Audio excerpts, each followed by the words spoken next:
안녕하세요. 남자의 책상입니다. 이번에 소개해드릴 제품은 올라소닉이라는 브랜드의 PC용 스피커 TWS9입니다. 꽤 오래전에 제가 기억하기로는 10년 전쯤 출시된 스피커인데 저는 5년 전쯤에 구입했던 것 같습니다. 국내에는 정식 수입이 안 돼서 직구로 구입했었는데요. 올라소닉이라는 브랜드하고 이 스피커가 생소한 분들이 많으실 텐데 지난번 크리에이티브 패블과 비슷한 컨셉의 USB 전원 스피커라는 점 때문에 비교해보면 괜찮지 않을까 싶어서 꺼내왔습니다. 크기는 높이가 17cm 정도, 폭이 11cm 정도로 수치상으로 보면 패블보다 훨씬 큰데 실제로 옆에 두고 비교해보면 그렇게 크다는 느낌은 안 듭니다. 아마 바닥면이 좁기 때문에 그렇게 느껴지지 않나 생각되네요. 무게는 꽤나 묵직해서 페블하고 같이 들어보면 차이가 확실히 느껴집니다. 일단 외관하고 소재 자체는 싸 보이지 않아요. 나름 마감에 신경 쓴 티가 나고 적당히 고급스러운 느낌이 듭니다. 색상은 푸른기가 도는 짙은 회색이라고 해야 될까요? 설명하기가 어렵긴 한데 질리지 않고 나름 괜찮습니다. 겉면은 플라스틱에 유광 코팅이 된 것 같은데 산티나고 그런 코팅은 아니에요. 제가 당시 기억으로 10만원 초중반쯤에 구입했던 것 같은데 가격대에 걸맞는 마감과 소재라고 생각됩니다. 책상 위에 두면 확실히 싸구려 스피커 느낌은 안 듭니다. 디자인도 흔히 볼 수 없는 모양이고 귀염귀염하게 생겨서 상당히 예쁩니다. 특히 이 모델 색상 중에서 흰색이 있는데 정말 예쁘거든요. 구입 당시에는 단종이라서 아마 구입을 못했었나 그랬던 것 같은데 지금 검색해 보니까 또 팔고 있는 것 같네요. 생산은 지금까지 계속 하나 봅니다. 패블과 같이 별도 전원이 필요 없는 USB 스피커다 보니까 조작은 패블처럼 매우 간단합니다. 오른쪽 메인 스피커와 컴퓨터를 USB로 연결해주고 3.5파이 케이블로 왼쪽 스피커와 오른쪽 스피커를 연결해주면 준비가 끝납니다. 전면에 길쭉한 버튼을 누르면 전원이 켜지고 옆면에 있는 볼륨 조절 다이얼로 소리 크기를 조절합니다. 블루투스 기능이 따로 없기 때문에 조작도 직관적이라 어려울 게 없습니다. 그리고 이 스피커 역시 패블처럼 뒷면에 저역 확장을 위한 패시브 라디에이터가 있고 책상 위에서 사용할 것을 상정하고 디자인했기 때문에 패블처럼 유닛이 청취자 귀를 향해 있는데 기울기는 패블과 비교했을 때는 좀 낮은 편이네요. 조금 더 귀를 향하게 해줬으면 좋았을 텐데 이 부분은 좀 아쉽습니다. 올라소닉이라는 브랜드는 일본 소니에서 오디오 부문 개발자였던 요시노리 야마모토라는 사람이 독립하면서 설립한 업체입니다. 설립 당시 USB 연결만으로 전원과 사운드 소스를 동시에 공급받는 좁은 책상에서 최적화된 PC 스피커 제품들을 출시했었는데요. 당시 3개의 라인업이 있었습니다. 크기가 가장 작은 게 TWS5, 그 다음 중간이 S7, 그리고 가장 큰 사이즈가 지금 소개하고 있는 TWS9입니다. TWS9과 아래 모델들 간의 차이점이라면 크기 차이도 있지만 가장 큰 차이는 S5와 S7이 풀레인지 드라이버 하나로 소리를 내는 데 반해 S9은 별도의 고음용 트위터 유닛이 동축으로 추가된, 엄밀히 말하면 동축 유닛은 아니고 동축 형태의 투웨이 방식이라는 점입니다. 처음 이 스피커 런칭할 때 당시 소형 PC 스피커 시장에서 가장 유명했던 보스 M2를 잡겠다는 큰 포부를 밝히며 런칭했는데요. 이들이 이렇게 자신감이 넘쳤던 이유는 두 가지였습니다. 하나는 자체적으로 개발한 SCDS 기술로 기존 USB 스피커의 출력 한계를 극복했다. 그리고 또 하나는 일반적인 박스 형태의 인클로저가 아닌 계란 모양의 인클로저를 적용했다 입니다. 먼저 SCDS 기술은 쉽게 말해서 전력을 저장해놨다가 순간적으로 큰 힘이 필요할 때 꺼내 쓴다는 개념인데요. 컴퓨터의 USB를 전원으로 사용하는 스피커의 가장 큰 단점이 전력의 한계로 큰 출력을 내지 못하거나 내더라도 왜곡된 사운드가 나오는 게 일반적인데 이 스피커는 전력을 저장해놨다가 큰 힘이 필요할 때 꺼내 쓴다는 개념으로 이런 USB 스피커의 단점을 해결하려 한 것입니다. 두 번째로 이 스피커의 가장 큰 장점이자 정체성이라고 할 수 있는 계란 모양의 외형은 실제 음향학적으로 두 가지 장점이 있습니다. 먼저 내부 정제파가 생성되지 않는다는 점입니다. 내부 정제파란 스피커 유닛 후면에서 방출된 음파가 반대편 벽에 맞고 반사된 음파와 만나서 증폭되는 현상을 말하는데, 박스형 스피커의 경우 마주보는 평행면이 있어서 내부 정제파가 만들어지기 쉬운 환경이죠. 따라서 내부 정제파를 없애려면 스피커 내부에 흡음재를 잔뜩 넣거나 아예 디자인 자체를 평행한 면이 없도록 하면 되겠죠. 이 계란 모양이 바로 그 평행한 면이 없는 디자인입니다. 계란 모양이 가진 또 하나의 음향학적 장점은 회절을 억제할 수 있다는 겁니다. 사실 이게 가장 큰 장점이겠네요. 회절이라는 것은 음파가 장애물을 만나면 장애물 뒤로 휘어 들어가는 것처럼 보이는 현상인데요.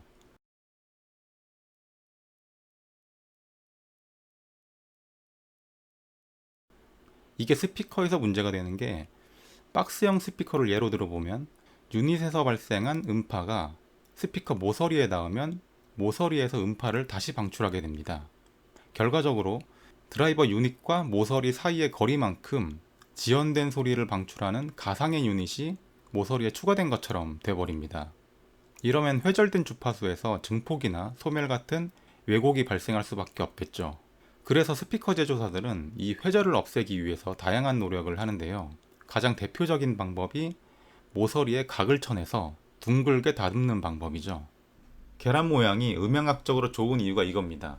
구 형태이기 때문에 회절이 거의 없는 거죠. 사실 이런 스피커 형태에 따른 주파수 왜곡은 이미 오래전에 연구가 끝난 상태입니다.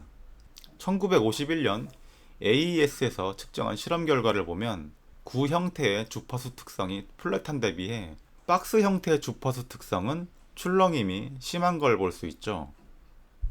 여기서 알 수 있는 재밌는 점은 언뜻 소리가 좋을 것 같이 생긴 원통 모양 스피커가 사실은 음향학적으로는 가장 불리한 형태의 스피커라는 점이네요. 간단하게 주파수 응답을 측정해 봤습니다.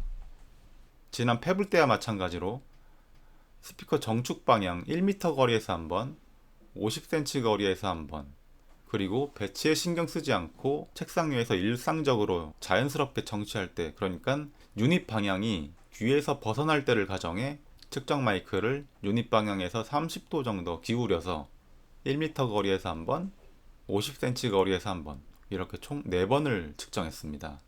지난번 페블 때와 다른 점은 이 스피커는 페블보다 기울기가 낮기 때문에 책상 위에 두면 유닛 방향이 귀 높이보다 아래쪽으로 향하는 경우가 일반적이라고 판단해서 측정 마이크를 위쪽으로 기울였다는 점입니다. 소리 크기는 1m 비축일 때만 70dB SPL로 설정하고 나머지는 모두 80dB SPL로 맞춰서 측정을 했습니다.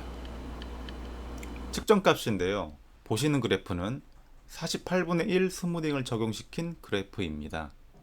먼저 가장 눈에 띄는 부분은 200Hz 대역과 3에서 4kHz 대역이 부스팅 되어 있는 전형적인 V자 음색이라는 점입니다. 특히 200Hz 부분이 많이 부스팅된 게 눈에 띄실 텐데요. 지난번 페블이 이 대역을 5dB 정도 부스팅한 거에 비해 이 스피커는 거의 10dB 정도를 튀겨놨습니다. 이 대역이 부스팅되면 듣는 사람들은 뭔가 쿵쿵거리니까 저음이 많다고 생각하게 되거든요. 아무래도 소형 스피커다 보니까 중저역을 크게 뻥튀기 해놔서 작지만 저음이 잘 나오는 스피커라는 인상을 주려고 한 것 같네요. 실제로 청감상도 나쁘진 않습니다. 그 다음 저음 쪽을 보면 120Hz쯤부터 60Hz 정도까지 롤오프가 되네요. 톤 제네레이터로 재생시켜보면 60Hz까지는 소리가 들리긴 하거든요.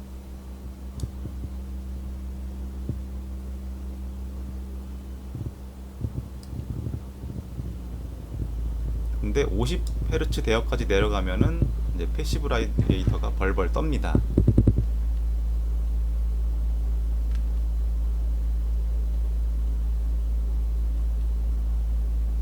실제 음악 재생 시에는 실질적인 저역 한계는 100Hz 정도라고 봐야 되겠고, 소리가 느껴지는 저역 한계치는 70에서 80Hz 정도가 되지 않을까 싶네요.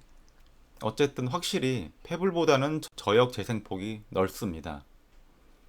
그리고 측정할 때마다 공통적으로 나타나는 결과가 있는데 5kHz에서 6kHz 대역이 다른 고역들에 비해 들어가 있습니다. 5kHz 아래쪽도 5dB 정도 부스팅 되어 있고 6kHz 이상 고역들도 5dB 정도 부스팅 되어 있는 걸로 보이는데 이 구간만 부스팅이 안 된 것처럼 보이는 걸 보면 아마 여기가 유닛 간의 크로스오버 대역이 아닐까 추측이 되네요. 이 구간만 부스팅이 안 된 게 제조사의 의도된 세팅인지 크로스오버 설계를 잘못해서인지는 모르겠네요. 이 스피커의 가장 의아한 점은 비축 측정 값인데요. 1m 정축 측정 값에는 6에서 9kg 대역의 고음이 부스팅 되어 있는데 반해 1m 비축에서는 이 대역이 부스팅이 안 되어 있습니다. 그래서 이 결과만 봤을 때는 얘네들이 소비자가 스피커를 사용할 때 스탠드 없이 그냥 책상에 배치하면 유닛 방향보다 귀높이가 훨씬 위에 있으니까 이런 환경에서 줄어드는 고음을 보상하려고 정축에서 오히려 고음을 높게 튜닝했구나 라고 제가 생각을 했었거든요. 그런데 또 더 가까운 50cm 거리에서 비축을 측정해보면 오히려 이 대역이 굉장히 많이 파여 있어요. 그래서 이번에는 50cm 거리에서 수직이 아닌 수평으로 비축 측정을 해봤습니다. 결과는 역시 같은 거리 정축 측정에 비해서 5에서 8kg 대역이 많이 감쇄되어 있어요. 이렇게 측정값의 일관성이 없는 걸 봐서는 유닛 배치만 동축으로 했지 제대로 된 동축 설계가 아닌 듯 보입니다. 하지만 어디까지나 이거는 간이 측정에서 얻은 결과값이니만큼 정밀한 장비와 또 음향 튜닝이 완비된 장소에서 제대로 측정을 한다면 이 결과값은 달라질 수 있다는 점은 꼭 염두를 해두시기 바랍니다. 소리를 한번 들어보겠습니다. 실제 책상 앞에 앉았을 때 스피커 유닛이 귀를 향하는 방향과 최대한 흡사하도록 마이크를 배치하고 녹음을 했습니다. 하지만 그래도 유튜브 청음이니만큼 그냥 참고만 하시기 바랍니다.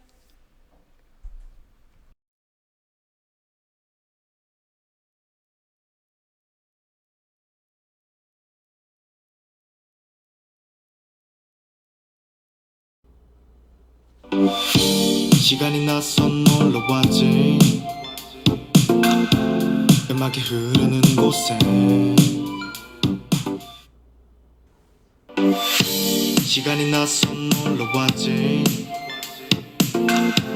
음악이 흐르는 곳에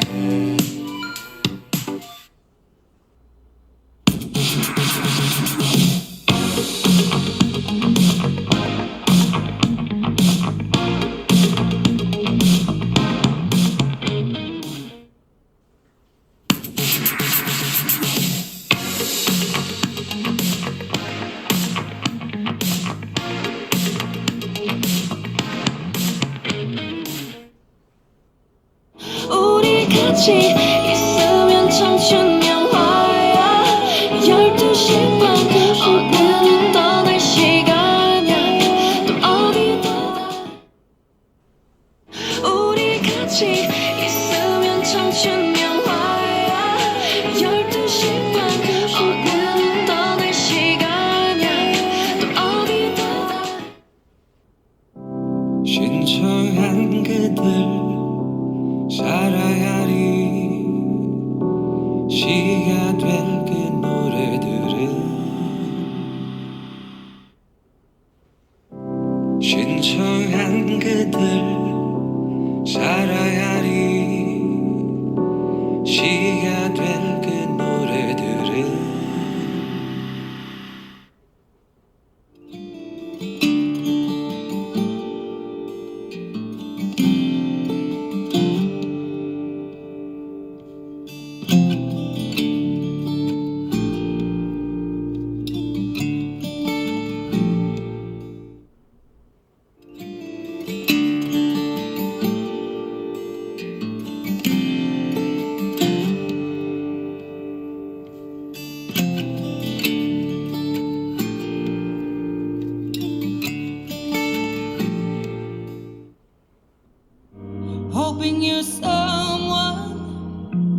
used to know you look like a movie,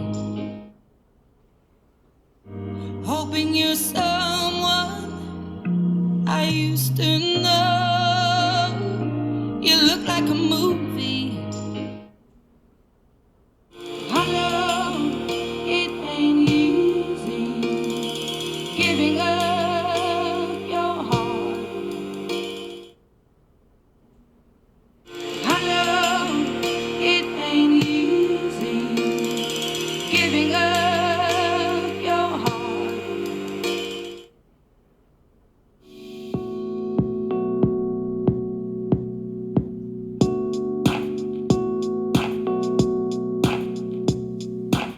예정되었던 약속된 틈이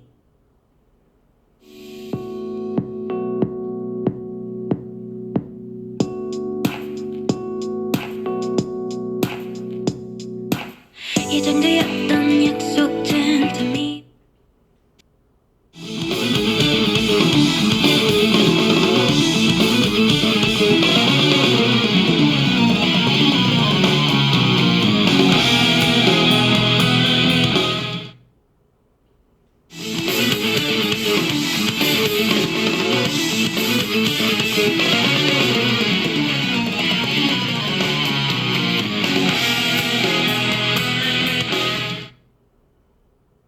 지금 이런 현실이 나를 힘들게 한다 해도 믿어봐 내일은 지금 이런 현실이 나를 힘들게 한다 해도 믿어봐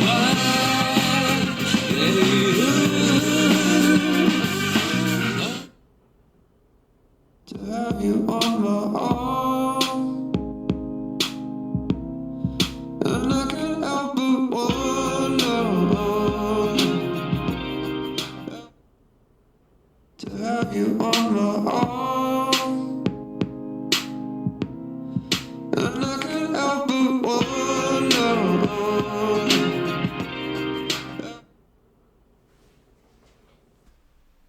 전반적인 감상평을 하자면 아무래도 별도 트위터가 있어서 그런지 비슷한 크기의 플레인즈 유닛만 있는 제품들보다는 고음역대 표현이 좋습니다. 크로스오버 설계가 좀 미흡하긴 해도 뭐 그래도 없는 것보단 낫죠. 그래서 그런지 저가 PC 스피커들하고 비교해보면 확실히 고급 PC 스피커 느낌은 납니다. 뭔가 고역 쪽에서 안 들리던 소리가 툭툭 튀어나와서 들리거든요. 그리고 크기 대비해서 저역 대역 폭도 넓고 또 200Hz 대역을 엄청 뻥튀기 해놨기 때문에 처음 딱 들었을 때는 오, 이 조그만 게 제법이네 하는 감탄사가 절로 나옵니다. 페브라고 비교해보면 톤 밸런스는 유사하지만 확실히 사운드 퀄리티는 더 높다는 게 느껴져요. 대역 폭도 더 넓고 소리도 덜 탁합니다. 아쉬운 점이라면 플라스틱 특유의 통통 튀는 저음 느낌이 좀 남아있다는 점, 그리고 또 듣다 보면 어디쯤에서 스피커 소리가 음악이 나오고 있구나. 그러니까 흔히 음악 들을 때 스피커가 사라지고 무대만 남는다라고 표현을 하잖아요. 그런 기분은 느끼기 힘들어요. 이건 아마 크기에서 오는 저음역 표현의 한계 때문이지 않나 싶습니다. 서브 베이스 대역의 부재 때문일 수도 있지만 일단 재생하는 저음역대의 질이 그다지 좋지 않습니다. 그래도 여성 보컬 위주의 가요나 팝 감상에는 뭐 나름대로 괜찮다고 생각합니다. 다만 여성 보컬은 그럭저럭 잘 표현이 되는데 뒤에 깔리는 악기들 표현이 좀 아쉬운 것 같아요. 목소리하고 악기하고 약간 따로 노는 느낌이랄까? 그리고 그루브한 곡들도 저음이 제대로 받쳐주지 못하기 때문에 뭔가 맛깔나게 재생해준다는 느낌을 받지 못합니다. 당연하겠죠. 크기가 이렇게 작은데. 그래도 절대적인 평가에서 그렇다는 거지 크기 대비해서는 괜찮은 편에 속합니다. 하지만 가격에 걸맞는 소리냐? 그건 또 아니라고 봐야겠죠. 결론입니다. 올라소닉 TWS9으로 음악 감상을 하겠다. 비추합니다. 책상이 좁아 터져서 일반적인 스피커를 놓을 자리가 없다. 추천합니다. 책상이 좁아 터져서 일반적인 스피커를 놓을 자리는 없지만 음악 감상은 해야겠다. 비추합니다. 처음 이 스피커로 음악을 딱 틀면 꽤 좋다고 느끼실 텐데요. 자극적인 V자 튜닝과 함께 재생해내는 저음의 퀄리티가 떨어지기 때문에 아마 금방 질리실 겁니다. 라면 같은 인스턴트 별시계라고 생각하셔야 합니다. 음악을 가끔씩 잠깐씩 듣는다면 괜찮은데 그 이상은 별로예요. 음악 안 들을 거고 유튜브만 볼 거다. 추천합니다. 다른 거 다 필요 없고 책상을 깔끔하고 예쁘게 꾸밀 수 있는 예쁜 스피커가 필요하다. 추천합니다. 작은 크기로 자리 차지도 안 하고 흔히 볼 수 없는 독특한 디자인에 준수한 빌드 퀄리티, 그리고 USB 전원이라서 선 정리도 깔끔합니다. 끝으로 내가 스피커 덕후다. 스피커 환자다. 추천합니다. 스피커 덕후시라면 분명 메인 오디오 시스템이 있으실 텐데요. 간혹 메인 시스템을 구동하기에는 뭔가 애매한 상황들이 있습니다. 뭐 잠깐 유튜브만 본다거나 간단하게 음악 감상을 한다거나 아니면 캐주얼한 게임을 한다거나 그냥 간단하게 소리만 나오면 될 것 같은데 이 소리 듣자고 뭐 앰프 키고 덱 키고 막 이렇게 시스템을 구동시키는 행위 자체가 너무 과한 거죠. 닭 잡는데 굳이 소 잡는 칼을 꺼내야 하나 뭐 이런 생각이 들어서 간편한 스피커를 찾게 되는데요. 이때 모노 블루투스 스피커는 뭔가 아닌 것 같고, 그렇다고 남들 다 쓰는 페블 따위로 내 취향을 표현하는 건 아닌 것 같고, 뭔가 남들이 안 쓰는 힙한 스피커가 필요하다 이런 생각이 든다면 이 스피커가 딱입니다.